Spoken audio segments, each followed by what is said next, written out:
지난 한 주 동안 건강하셨습니까? 여러분의 건강지킴이 TV닥터 인사이드 곽동훈입니다. 요즘은 추세가 결혼도 좀 늦게 하고 또 결혼을 하고 난 다음에도 둘째, 셋째를 늦둥이를 보시는 경향도 있는데 이 과정에서 의학적인 도움을 받으신 분들이 꽤 있으신 것 같습니다. 그래서 준비했습니다. 오늘의 주제입니다.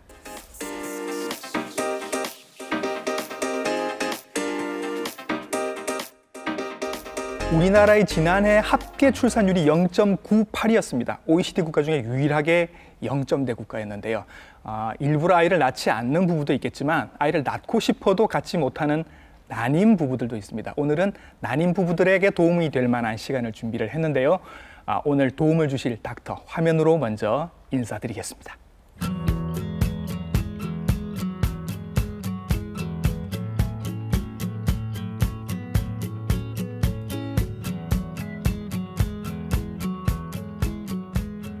네, 스튜디오로 모셨습니다. 산부인과 전문의 주종길 선생님이십니다. 선생님 안녕하십니까? 네, 안녕하십니까. 산부인과 전문의 주종길입니다. 예, TV닥터에서 난임을 굉장히 오랜만에 다루기 때문에 많은 질문 좀 드리도록 하겠습니다. 시원한 답변 부탁드리겠습니다. 난임이라고 지금 얘기를 하고 있는데 저도 사실 입에 지금 잘 붙지를 않아서 한때는 불임이라고 얘기를 하지 않았습니까? 네, 이게 용어가 바뀌었습니다. 뭔가 차이가 좀 있겠죠? 네, 과거에는 저희가 불임이라는 용어를 사용해 왔습니다만은 점차 의학이 발전하면서 대부분의 경우에 있어서 그 난임의 원인이 밝혀지게 되고 또 그 원인에 따른 치료를 하다 보니까 임신이 불가능하다라는 불임보다는 임신이 좀 어렵지만 여러 의학적인 도움을 받으시면 임신이 가능하다라는 의미로 난임이라는 용어를 최근에는 사용을 하고 있습니다. 네, 그래서 난임의 정의는 1년간의 정상적인 부부 생활을 함에도 불구하고 임신이 되지 않는 경우로 그렇게 정의를 하고 있습니다. 불가능한 임신이 아니라 이제 조금 어려울 뿐인 임신이다. 이렇게 조금 분위기가 조금 부드러워진 것 같고 정의를 따지면 이제 1년 동안의 정상적인 성생활을 하는데 임신이 되지 않으면 일단 난임으로 정의를 한다라고 말씀하셨습니다. 주변에 꽤 많은 것 같거든요, 선생님. 어느 정도 될까요? 실제로 난임 부부가 어느 정도 되는지는 저희가 정확히 알려져 있지는 않습니다만은 아마도 일반적으로 전체 부부의 한 10에서 15% 정도, 즉 한 7쌍 부부 중에서 한 쌍 정도의 비율로 난임 부부가 있는 것으로 알려지고 있습니다. 2017년 통계에 따르면은 점차적으로 이 난임으로 병원에서 진료를 받으시는 분들이 증가하고 있어서 아마 2012년 이후에는 한 해 20만 명 이상의 환자분들이 병원에서 난임 진료를 받고 계십니다. 한 해 20만 명 이상. 옛날에는 선생님 한때 그 임신이 되지 않으면 다 여성의 탓인 것처럼 그렇게 얘기를 하던 시절이 있었습니다. 실제로 원인이 남성 쪽에 혹은 여성 쪽에 있는 그 비율을 따지면 어느 정도가 될까요?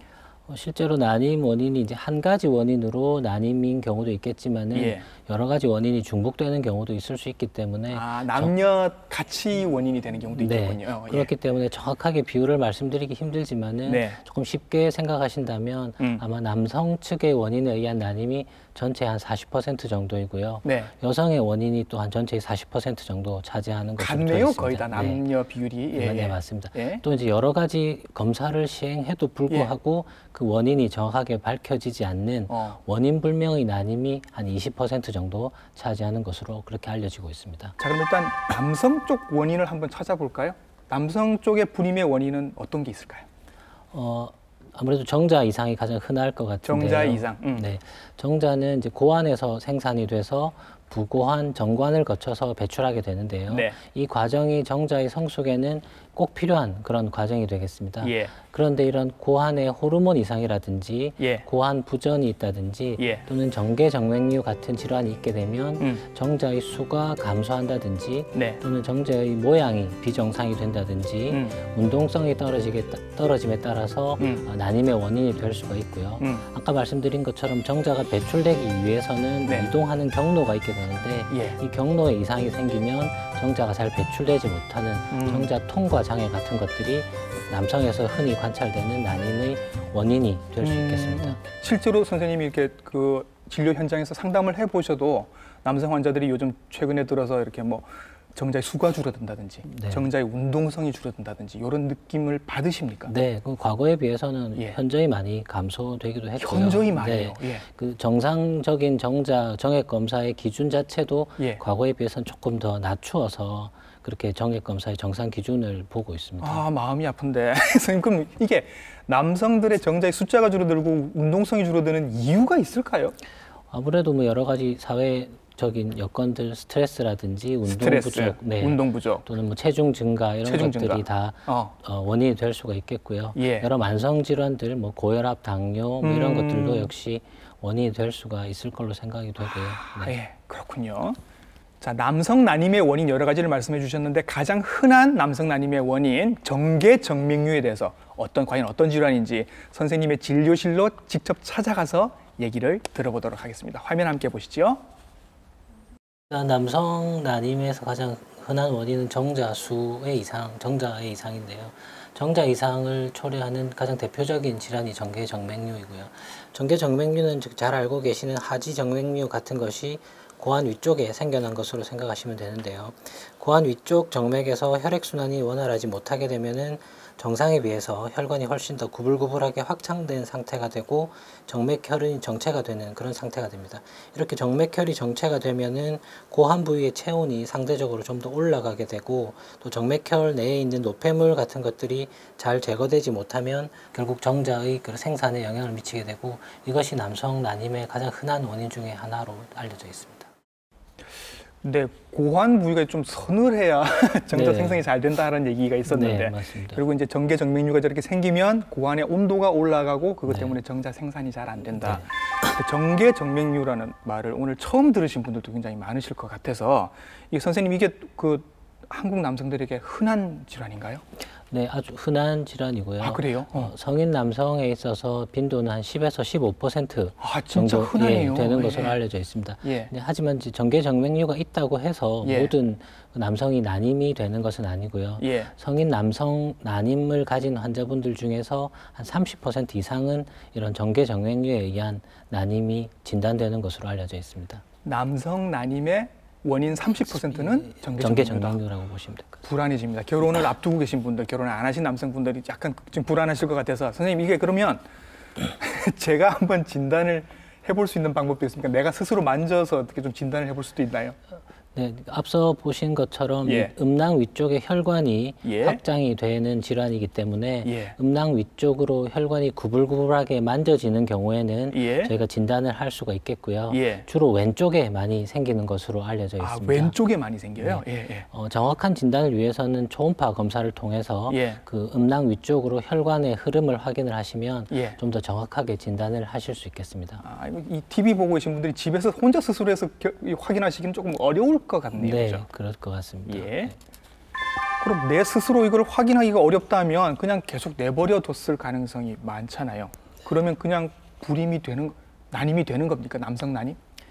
정계정맥류 가진 환자들에 대해서 모두 치료가 필요한 것은 아니고요. 아, 그래요? 네, 증상이 없는 경우에는 그냥 추적 관찰만 하셔도 될 걸로 생각이 됩니다. 네, 하지만은 통증이 있거나 또는 여러 고환 조직의 변성이 생기게 되면 양측 고환의 크기가 차이를 보이게 됩니다. 아, 양쪽 고환의 크기가 차이가 나는 게 그런 경우에는 수술을 하셔야 될 것이고요. 난임과 관련해서는 정액 검사에서 정자 수가 줄어들어 있거나 정자의 활동성이 떨어져 있는 경우에는 정계정맥류에 대한 수술을 시행하시고 나면 이런 여러 정액 지표들이 훨씬 더 개선되는 것을 저희가 직접 확인해 볼 수가 있습니다. 그러면 정계정맥류가 있다 하더라도 이게 그 정자를 만드는데 기능에 별 이상이 없는 분들도 많기 때문에 있는 줄 모르는 분들도 많고. 그런데 꼭 필요한 경우가 있다 그러면 수술을 한다고 말씀하셨습니다. 그렇게 해결을 하면 그러면 다시 건강한 정자를 그때부터 또 만들 수 있는 건가요? 네, 완전히 회복되는 경우도 있지만은 이제 어느 정도 그 정액수라든지 활동성만 좋아지는 경우도 있긴 합니다만은 하지만 그 정도의 어떤 정액 그런 지표가 좋아지는 것만으로도 임신 확률이 훨씬 높아질 수 있기 때문에 정계정맥류가 있고 난임이 있다면은 수술을 시행하시는 것이 임신에 큰 도움이 될 것으로 생각이 됩니다. 자, 남성 난임의 원인을 알아봤고요. 이제 여성 난임의 원인을 한번 알아보도록 하겠습니다. 여성 난임의 원인은 생각보다 훨씬 더 복잡하고 많다라고 얘기를 들었습니다. 어떤 원인들이 선생님 있나요? 가장 대표적으로는 이제 난소에서 난자를 생성해야 하는데 난자의 생성과 관련되는 배란 장애라든지 또는 이제 난소 기능의 저하 같은 것들이 최근에 가장 대표적인 원인이 될 수 있고요. 남성과는 다르게 수정이나 착상 같은 임신의 과정이 여성의 체내에서 일어나기 때문에 네. 난관이 막혀 있다거나 또는 자궁에 자궁 근종이나 자궁 선근증 같은 그런 혹이 있는 경우 또는 자궁 기형이 있는 경우에서도 임신이 조금 힘들어질 수가 있겠습니다. 자, 그럼 이 과정에서 여성들의 난소 기능을 떨어뜨리는 가장 흔한 원인이 뭔지 선생님의 진료실을 찾아가서 또 한번 여쭤보도록 하겠습니다. 여성의 난임 원인은 뭐 난소 기능이라든지 난관의 기능 저하라든지 뭐 자궁 경관 또는 뭐 자궁 요인 이런 것들이 있는데요. 사실 진료 현장에서 가장 흔하게 최근에 저희가 접하게 되는 건 난소 기능의 저하입니다. 과거에 난소에 대한 수술을 받으셨거나 또는 자궁 내막증 같은 질환이 있는 경우에 있어서도 난소 기능 감소에 따라서 임신이 어려울 수가 있고, 최근에는 연령 증가에 따라서 난소 기능이 감소함에 따라서 임신이 어려움을 겪는 그런 분들이 많이 증가하고 있는 것 같습니다. 그래프에서 보시는 것처럼 1년간의 임신율을 비교했을 때 20에서 24세인 경우에는 1년간에 86% 임신율을 보이지만은 35세, 39세 사이에서는 거의 52% 정도로 절반 정도에서만 임신이 가능한 것으로 알려지고 있기 때문에 이런 난소 기능의 저하가 난임의 중요한 원인이 될 것으로 생각이 됩니다. 이 방송 보고 계신 35세 넘으신 여성분들은 굉장히 스트레스 받으실 것 같은 느낌인데, 실제로 그러면 35세가 넘어가면 네. 그 난소의 기능이 한 50% 정도까지 저렇게 떨어진다라고 이해를 해도 되는 겁니까? 네, 그렇게 난소 기능이 떨어진다고 보시면 될 것 같습니다. 근데 선생님, 제가 주변에 보면 40즈음에 결혼을 해서 임신을 하시는 분들도 꽤 보거든요. 네. 예, 그건 어떻게 이해를 해야 될까요? 임신율이 저하가 되는 거지 뭐 임신이 불가능하다는 것은 불가능한 건 아니니까. 네, 예. 네. 그리고 아마 선생님의 도움을 받지 않았을까? 그런 분도 꽤 계실 걸로 생각됩니다. 예. 네. 네. 그다음에 다른 원인도 한번 알아보도록 하겠습니다. 여성들에게 선생님, 그 자궁 근종은 굉장히 흔한 질환 아닙니까? 네. 이것도 임신에 영향을 미칠 수 있다고요? 네, 자궁에 생기는 이제 혹이라고 알려져 있는 자궁 근종이라든지 또는 네. 자궁 선근증은 굉장히 흔한 질환이긴 한데요. 예. 이런 자궁 근종이나 선근증이 있다고 해서 다 난임의 원인인 건 아니고요. 예. 그 크기나 위치에 따라서 임신을 방해하는 그런 경우가 있을 수가 있고요. 네. 이런 경우에는 뭐 수술이라든지 또는 뭐 호르몬 치료 같은 걸 통해서 예. 임신 확률을 좀 높일 수 있을 것으로 생각이 됩니다. 그러면 이제 환자분이 앞으로 임신을 할 거냐 안 할 거냐에 따라서 수술 방법이 바뀔 수도 있고, 네, 수술 방법이 바뀔 수 있습니다. 치료 방법이 바뀔 수도 있다라는 네. 얘기인 거죠. 또 하나가 있는데요, 자궁 내막증. 네. 이건 그 여성분들 중에 유난히 생리통이 심한 분들이 알고 봤더니 자궁 내막증이 있었고 이것 때문에 나중에 난임으로 연결이 되더라, 이런 얘기를 제가 들은 것 같습니다. 네. 예. 자궁 내막증은 이제 난소에 생기는 대표적인 질환이고요. 말씀하신 네. 것처럼 생리통 일으키는 아주 가장 흔한 원인이 되겠습니다. 예. 자궁 내막증이 난소에 생기게 되면 이 자궁 내막증 병변을 수술로 제거를 한다고 하더라도 네. 난소 기능이 급격히 저하되는 것을 저희가 피할 수 없기 때문에 미리 이제 이런 경우에는 수술을 시행하기 전에 예. 환자분의 난소 기능에 대한 평가를 먼저 시행을 해보고 예. 난소 기능에 따라서 수술을 시행한다든지 또는 수술보다 먼저 체외 수정과 같은 그런 난임 치료를 먼저 시행해 보는 것이 이제 임신율을 높이는 데 훨씬 도움이 될 걸로 그렇게 알려지고 있습니다. 그리고 선생님, 약간 이거 아시는 분들은 아십니다. 다낭성 난소 증후군, 이게 난임의 원인이 될 수 있다. 이건 뭔가요, 선생님? 다낭성 난소 증후군이라는 거는 이제 정상 난소와는 다르게 예. 난소 내에서 작은 난포들이 여러 개, 한 12개 이상 관찰되는 그런 경우를 다낭성 난소 증후군이라고 부르는데요. 예. 배란 장애를 일으키는 대표적인 원인이 되겠습니다. 지금 사진에서 보시는 것처럼 이렇게 물혹들이 여러 개가 생겨 있는데, 여기서 이제 정상적인 배란이 안 된다라는 말씀이신 거죠? 네, 맞습니다. 예. 그래서 배란이라는 건 뭐 매달 하나의 난자가 성 속에서 배출되는 것이 배란인데요. 네. 다낭성 난소 증후군 같은 질환이 있는 경우에는 배란이 길게는 5개월, 6개월에 한 번 정도 있는 분들도 굉장히 많으시기 때문에 예. 그만큼 배란 횟수가 줄어들기 때문에 임신의 네. 확률이 예. 떨어지게 되는 그런 질환이 되겠습니다. 선생님, 이 다낭성 난소 증후군, 이거 갖고 계신 환자들이 꽤 많나요? 점점 저희가 증가하는 추세를 볼 수가 있고요. 예. 다낭성 난소 증후군은 여러 가지 뭐 유전적인 원인도 있겠지만은 식습관이라든지 체중 조절이라든지 네. 이런 것과 굉장히 관련이 깊기 때문에 예. 최근에 많이 증가하고 있는 그런 질환입니다. 그러면 선생님, 나도 모르게 내가 다낭성 난소 증후군을 가지고 있는데 이게 어떻게 증상으로 나타나야 제가 눈치를 챌 수 있을 것 같아서 어떤 다른 증상이 있습니까? 다낭성 난소 증후군은 가장 대표적인 증상이 월경불순입니다. 그래서 예. 불규칙한 월경을 가진 분들은 예, 다낭성 난소 증후군에 대한 검사를 받아보시는 게 좋겠고요. 예. 그만큼 이게 배란이 불규칙하기 때문에 네. 중요한 난임의 원인이 또 되는 질환이 되겠습니다. 일단 월경이 규칙적이지 않은 분들은 네. 다낭성 난소 증후군일 가능성도 있으니까 이것도 한번 검사를 받아보시라. 그러면 앞에 말씀드렸는데 생리통 심하신 분, 그다음에 월경이 규칙적이지 않으신 분들은 어차피 이런 이유로라도 한번 산부인과에서 검사를 받아보실 필요가 있겠네요. 네, 맞습니다. 예. 자, 이게 임신과 관련해서는 여러 가지 그 민간요법들도 굉장히 많고 또 한간에 알려진 얘기들이 많은데 이 얘기들이 과연 사실인지 한번 확인을 선생님을 통해서 해보도록 하겠습니다. 이런 얘기가 있다고 하네요. 배란 2일 전에 부부관계를 하면 임신 성공률이 높다. 맞습니까, 선생님? 실제로 배란일을 정확하게 알고 그 배란 시기에 부부 관계를 하면 아무래도 임신율은 훨씬 높아지게 되는데요. 배란이 되어야 임신이 되는 거죠. 그렇죠? 네, 맞습니다. 네. 근데 이 배란일을 확인한다는 것이 사실 쉽지가 않고요. 예. 아무래도 약국에서 판매하는 뭐 배란 진단 키트 같은 것들을 사용을 하시면 그런 게 있어요. 네. 배란 진단 키트? 네, 배란일을 어느 정도 확인할 수 있습니다만은 그 배란이 확인되는 최초의 시간이 배란 한 36시간 전이기 때문에 2일 전에 뭐 부부 관계를 하신다는 거는 맞다고 말씀드릴 수도 있고요.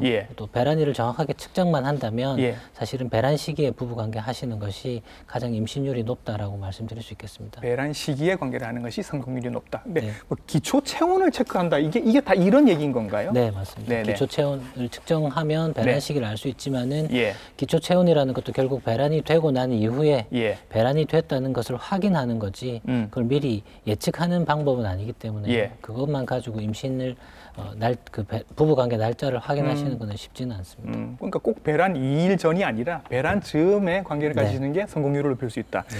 자, 다음 질문 해볼게요. 지금 내가 가지고 있는 정자는 3개월 전에 만들어진 거기 때문에 건강한 아이를 갖고자 한다면, 건강한 정자를 갖고자 한다면 3개월 전부터 금연, 금주를 해야 한다. 사실입니까? 네, 사실입니다. 정자는 생성이 돼서 성숙되기까지 3개월 정도의 시간이 걸리는 걸로 알려져 있기 때문에 아무래도 저희가 금연, 금주 또 적절한 운동으로 체중 조절하시고 하면 정자의 여러 가지 수나 활동성 등이 훨씬 더 좋아질 것으로 생각이 됩니다. 그러니까 정말 마음 먹고 이렇게 한번 제대로 한번 건강한 정자를 만들고자 한다면 3개월 전부터, 한 계절 전부터 거의 준비를 하시는 게 좋겠다라는 말씀이시네요. 네, 이렇게 여러 가지 이제 노력들을, 임신을 위한 노력들을 해보셨는데 잘 안 됐다 그러면 이제 난임 클리닉을 부부가 함께 찾으시게 되겠죠. 남성들은 어떤 검사를 하는지 저는 정액 검사를 한다 이렇게 알고 있습니다. 정액만 검사를 합니까? 어떻습니까? 네, 남성에서는 가장 먼저 시행하는 것이 정액 검사가 될 것이고요. 정액 검사는 한 2, 3일 정도 금욕을 하시고 난 이후에 병원을 방문하셔서 정액을 제출해 주시면은 정자의 수라든지 모양이라든지 또는 미세 구조, 활동성 같은 것들을 고배율 현미경 하에서 분석을 하게 됩니다. 그래서 정액 검사에서 특별한 이상이 없다면 더 뭐 남성 측에서 검사를 할 것은 없는 경우가 대부분이고요. 네, 만약에 정액 검사에서 이상이 있게 되면 여러 가지 아까 말씀드린 뭐 정계 정맥류 등에 대한 그런 원인들이 있는지에 대한 검사를 추가로 시행을 하게 되겠습니다. 선생님, 그러면 요즘 정자 수가 많이 줄어들고 운동성도 많이 떨어진다고 하셨습니다. 그렇게 진단이 되면요, 선생님. 그러면 치료는 어떻게 합니까? 남성 난임의 치료는? 정자 이상이 확인되는 경우에는 저희가 체외 수정 시술 중에 정자 하나를 골라서 난자 안에 직접 주입을 하는 미세 조작술을 시행을 하게 됩니다. 사정 통해서 저희가 회수한 정자를 이렇게 개수가 얼마 되지 않기 때문에 현미경, 고배율 현미경 하에서 가장 활동성이 높은 정자를 골라서 난자에 직접 주입을 하게 되는 시술을 하게 되고요. 이것은 이제 미세 조작술이라고 하고요. 미세 조작술을 시행을 하게 되면 사실 정자 이상이 없는 경우와 비교해 봤을 때 별다른 임신율의 차이를 보이지 않는 것으로 되어 있습니다. 네, 말씀하신 것처럼 사정액에 예를 들어 정자가 확인되지 않는다면 고환이나 부고환으로부터 정자를 추출하기 위한 시술을 시행을 하게 되고요. 여기에서 얻어진 정자들은 아무래도 활동성이 좀 떨어지기 때문에 앞서 말씀드린 미세 조작술을 통해서 수정을 하도는 방법을 그렇게 취하고 있습니다. 말씀하신 것처럼 이제 정자가 있기만 하면 그죠? 어떻게든 방법은 있는 것 같처럼 지금 일단 말씀을 해보고 계십니다. 다행이고요. 자, 이제 여성 경우 한번 알아볼게요. 여성들은 뭐 아까도 원인이 굉장히 많다고 말씀을 드려서 검사도 좀 많을 것 같긴 합니다. 어떤 검사들을 하게 되나요? 네, 여성의 경우에는 좀 더 복잡하기도 하고요. 또 월경 주기에 맞추어서 검사를 시행을 해야 합니다. 호르몬 검사 같은 경우에는 월경이 시작하고 나서 한 2, 3일째 되는 시기에 검사를 주로 하게 되고요. 난관의 이상을 확인하기 위한 자궁 난관 조영술 같은 경우는 월경이 끝나는 시점에 주로 시행을 하게 됩니다. 난관 조영술이라는 건 이제 난관에 어디가 막힌 데가 없는지를 확인하시는 맞습니다. 거죠? 배란의 유무를 확인하기 위해서는 배란 시기 이후에 호르몬 검사를 시행하든지 또는 초음파 검사를 통해서 배란이 되었는지를 확인해 볼 수도 있고요. 자궁 근종이나 자궁 기형 같은 경우에는 별다른 월경 줄기와는 관계없이 초음파 검사를 통해서 언제든지 확인할 수 있는 그런 난임 원인이 되겠습니다. 굉장히 지금 말씀하신 것만 해도 검사 종류가 많습니다. 이게 하루 만에 가능합니까? 월경 주기에 따른 검사이기 때문에 초음파 검사라든지 또는 호르몬 검사는 시기를 맞춰 오시면 대부분 가능할 수 있겠습니다. 거의 다 하루에도 가능하다. 날짜를 잘 맞춰서 오시면. 자, 그럼 이렇게 해서 원인을 알았다라고 하면 그 원인에 맞는 치료를 하시면 되겠네요. 그죠? 여성의 난임 치료에서는 가장 먼저 배란장애에 대한 치료가 있을 수 있는데요. 배란장애는 그 원인 질환이 있는 경우가 많기 때문에 먼저 원인 질환을 확인을 하고 원인 질환을 치료함으로써 배란을 재개시킬 수가 있겠습니다. 아까처럼 뭐 다낭성 난소 증후군 이런 거. 맞습니다. 또는 이제 배란 유도를 통해서 배란위를 맞추어서 부부 관계를 하면 아무래도 임신율이 더 올라갈 수가 있겠고요. 자궁 근종이나 또는 자궁 기형 같은 경우가 있는 경우에는 그 크기나 위치 또는 기형의 종류에 따라서 수술을 받으시면 임신 확률이 높아질 수 있겠습니다. 그렇죠. 선생님, 요즘 추세가 이제 결혼이 좀 늦어지는, 초혼이 늦어지는 추세라 이런 경우들이 요즘 얘기가 많이 돌고 있던데, 여성들이 건강할 때, 20대일 때 건강한 난자를 뽑아놓고 나중에 인공수정을 한다, 이런 얘기들이 있더라고요. 실제 요즘 그런 시술들 하고 계신가요? 네, 그런 시술이 많이 이용이 되고 있고요. 원래는 저희가 이런 개념을 가임력 보존이라고 얘기를 하는데, 가임력을 보존한다. 가임력 보존이 처음 시작된 거는 주로 암 환자를 대상으로 암 환자들이 항암 치료라든지 방사선 치료를 받고 나면 그 부작용으로 인해서 난임이 되거나 또는 심한 경우에는 폐경까지 이르는 경우가 많기 때문에 암 치료 이전에 뭐 정자라든지 난자를 미리 채취해서 냉동을 하고 이후에 암 치료가 끝난 이후에 임신을 시도하는 그런 방법들이 저희가 가임력 보존이라고 얘기를 하고 있고 최근에 굉장히 많이 이용이 되고 있고요. 사회적으로도 말씀하신 것처럼 결혼 연령이 늦어지면서 좀 더 젊은 나이에 이런 생식세포, 난자나 정자를 미리 냉동을 하고자 하시는 분들이 점차 증가하고 있는 추세입니다. 그럼 여성들도 난자를 그렇게 냉동 보관할 수 있고 남성들도 정자를 그런 식으로 보관할 수 있다는 말씀이신가요? 네, 보관할 수 있습니다. 자, 요즘 결혼 늦게 하신 여성분들은 거의 다 알고 계신 것 같습니다. 체외 수정, 뭐 인공 수정, 시험관 하기, 이런 이야기들 옛날부터 쭉 있었습니다만 전 사실 잘 구별을 못해서 이 기회에 한번 정리를 해주셨으면 좋겠어요. 이게 어떤 것들인가요? 임신이 되기 위해서는 배란이 일어나야 되고요. 그렇죠. 배란이라는 건 한 달에 한 번 하나의 난자가 배출되는 것이 배란인데요. 그렇게 해서 여성들이 평생 한 400개 정도? 네, 맞습니다. 그렇죠. 그거밖에 안 되죠. 그런데 저희가 이제 난임 치료를 하기 위해서는 과배란 유도라고 해서 한 번에 여러 개의 난자가 배출되도록 약제를 사용을 하게 됩니다. 배란 유도제가 그거죠. 그래서 과배란 유도를 시행하고 난 이후에 이 정자를 자궁 안에 주입시켜서 임신을 여성의 체내에서 임신이 되도록 하는 것이 인공수정이라고 보시면 되고요. 이 과배란 유도된 난자들을 직접 채취를 해서 실험실에서 난자와 정자를 수정을 시켜서 배아를 만들어내고 이 배아를 자궁 안에 이식시켜주는 것을 체외수정이라고 얘기를 합니다. 그럼 선생님, 이게 그 여성분들이 선택하는 겁니까? 어떻게 되는 겁니까? 인공수정의 경우에는 결국 수정과 이런 과정이 다 여성의 체내에서 일어나기 때문에 난관에 이상이 없어야지만이 여성의 체내에서 임신이 가능한 경우이고요. 아, 그렇겠네요. 네. 난관에 이상이 있거나 또는 정자의 수나 운동성이 많이 떨어져서 자연적으로 수정이 힘든 경우에는 체외 수정을 시행을 해야 하고요. 또 인공수정이 여러 번 실패한 경우에는 체외 수정을 하시도록 추천드리고 있습니다. 아, 이게 각 경우에 맞는 시술이 따로 있는 거군요. 그럼 선생님 이게 어떻게든 간에 일단 그 인공적으로 이렇게 수정을 시켜서 넣어주든 아니면 정자만 넣어주든 인공적인 시술이 이게 가해지는 건데 이게 성공률이 어느 정도 되나요? 높나요? 성공률은 사실은 정자의 상태라든지 여성의 연령 등에 따라서 많이 달라지게 되는데요.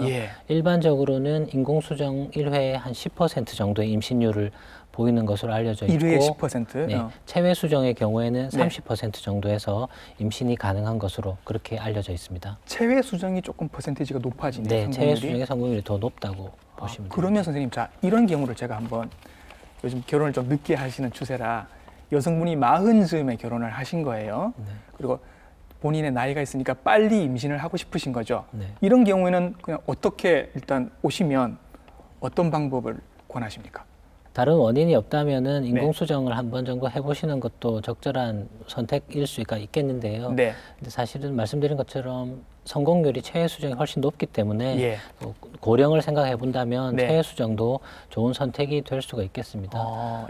매달 월경이 있지만은 사실 저희가 인공수정이나 체외 수정 같은 시술을 하게 되면 1년에 2번 내지 3번 정도밖에 시술을 할 수가 없기 때문에 그래요? 몇 번의 실패를 거듭하시다 보면 또 환자분의 나이가 점점 더 또 증가하는 그런 문제도 있어서 빠른 시기에 좀 더 확률이 높은 방법으로 선택을 하시는 것도 한 가지 방법이 될 것 같습니다. 아, 좋은 시술 방법이긴 한데 이거를 그냥 하고 싶을 때 계속 할 수 있는 게 아니라 1년에 몇 회 정도 이렇게 정해져 있는 거라서 아무래도 한번 난자를 자극하고 난 이후에는 한 실패를 하게 된다면 한 2달, 3달 정도는 그 난자가 다시 원래 상태로 되돌아오기를 기다려야 하는 시기가 필요하기 때문에 1년에 횟수가 한 2, 3회 이상 하기는 어려운 부분이 있습니다. 제 주변에도 이제 난임 클리닉을 다니시고 그렇게 해서 임신에 성공하신 분들 얘기를 꽤 듣는데 보험 적용을 받는다. 그리고 꽤 여러 번 시도를 했다 이런 얘기를 하시더라고요. 비용 부담은 어느 정도 되는지도 궁금해집니다. 최근에 이 난임 부부에 대한 건강보험 적용이 좀 더 확대가 되면서 나이에 관계없이 신선 배아 이식에서는 7회, 동결 배아 이식은 5회, 인공수정은 5회에 대해서 건강보험이 적용이 되고 있습니다. 그래서 건강보험이 적용이 되는 경우에는 시술비나 약제비 등에 있어서 한 30 내지 50% 정도만 본인이 부담을 하게 되어 있고요. 또 최근에 난임부부 정부 지원 사업이라든지 부산시에서 시행하는 바우처 사업 등을 통해서도 이런 여러 가지 지원들을 받으실 수 있겠습니다. 초혼이 아니라 뭐 이미 아이를 하나 있고 늦둥이를 보고 싶어도 이 적용이 되는 거죠. 적용이 됩니다. 그러면 선생님 이게 보니까 5회, 7회 요 정도 지금 건강보험이 적용이 되면 그러면 이 횟수를 넘어가는 분들도 꽤 있습니까? 이 건강보험에서 적용되는 범위를 넘어서셔도 시술을 원하시는 분들이 여러 분 계신 실정입니다. 기왕 시작한 거 한번 성공해 보고 싶다라고 하시는 분들도 계실 것 같습니다. 그러면 선생님께서 이런 분들을 많이 보시니까 임신을 하고 싶은 열망으로 이제 일을 시작을 하실 거고 쭉 하시는데 이분들이 하다 보면 막 좀 지치기도 하고 힘들기도 하고 이런 모습들을 많이 보실 것 같아서 어떻습니까? 어떤 점을 이분들은 힘들어 하시나요? 말씀하신 것처럼 이 난임 치료 과정이 병원도 여러 번 방문을 하셔야 하고요. 또 매일 주사를 직접 맞으셔야 하는 그런 어려운 부분들이 있습니다만 대부분 다 그런 어려운 과정들을 잘 따라주시고요. 가장 실망스럽게 힘들어하시는 부분들은 아무래도 결과가 좋은 결과를 얻지 못하신 경우에 실망감이 큰 경우가 많겠습니다. 그래서 그런 경우에는 실제로 시술 과정 중에 어떤 힘든 그런 과정보다도 조금 더 빨리 진단을 하고 정확한 진단을 했으면 조금 더 그런 임신율이 높아지지 않았을까 하는 그런 안타까운 경우를 많이 볼 수가 있어서 조금 더 빠른 조기 진단을 위해서 한번 병원을 방문하셔서 검사를 해보시는 것이 중요할 걸로 생각이 됩니다. 약도 조금 오래 드셔야 되는 것 같고 시술도 몇 번 받으시고 하는데 이렇게 시술을 받고 약을 드시고 하는 과정에서 생기는 무슨 합병증이나 후유증, 부작용 같은 건 선생님 없나요? 과거에는 뭐 난소 과자극 증후군이라든지 또는 다태 임신, 네. 새쌍둥이, 넷쌍둥이가 생기는 경우도 많이 있었습니다만은 최근에 이런 부분에 있어서 여러 약제라든지 이런 여러 시험관 시술 기술이 많이 발전해서 네. 그런 부작용들은 과거에 비해서는 많이 감소한 상황입니다. 예. 네, 선생님 오늘 중요한 말씀 굉장히 많이 해주셨는데 계속 이렇게 난임 부부들을 보시다 보면 조금 이렇게 안타까운 부분도 있으실 거고 요건 꼭 지켜주시면 좋겠다 하는 그런 당부 말씀 있으시면 해주시지요. 이 연령 증가라는 것은 저희가 어떻게 할 수 없는 부분이 많기 때문에 예를 들어 임신의 정확한 정의는 1년간의 그 부부 생활에도 임신이 되지 않는 경우이지만은 나이가 35세 이상이거나 하는 경우에는 6개월 정도 지난 이후에라도 임신이 되지 않는다면 한번 병원을 방문하셔서 여러 검사를 시행받아 보시는 게 좋을 것 같고요. 우리가 일상생활 속에서는 체중 조절이라든지 남성, 여성 모두 체중 조절을 통해서 어떤 건강한 그런 신체를 유지하는 것이 필요할 것이고요. 금연이나 금주 같은 그런 건강한 생활 습관을 유지하시는 것이 임신율을 높이는 데 도움이 될 걸로 생각이 됩니다. 예, 난임 클리닉도 가급적이면 조금 일찍 방문을 하시는 게 임신 성공률을 높일 수 있다라고 말씀을 해주셨습니다. 난임 클리닉에 가는 건 무슨 장애가 있어서 치료를 받는 것처럼 그렇게 생각하시기보다는 그냥 산전 진찰을 받으시는 것처럼 그렇게 가벼운 마음으로 들으시는 것도 좋을 것 같습니다. 오늘 난임에 대해서 정말 좋은 말씀 많이 해주셨습니다. 산부인과 전문의 주종길 선생님 함께 하셨습니다. 선생님 수고 많으셨습니다. 네, 고맙습니다. 네. 임신이 안 되면 한때 무슨 장애가 있는 것처럼 생각을 하던 시대가 있었습니다. 하지만 이제 더 이상 그런 시대가 아니죠. 뜻이 있으시다면 국가에서 도와드리고 병원에서 도와드릴 수 있습니다. TV 닥터 인사이드 다음 주에도 더 건강한 정보로 인사드리겠습니다. 시청해주신 여러분 감사합니다.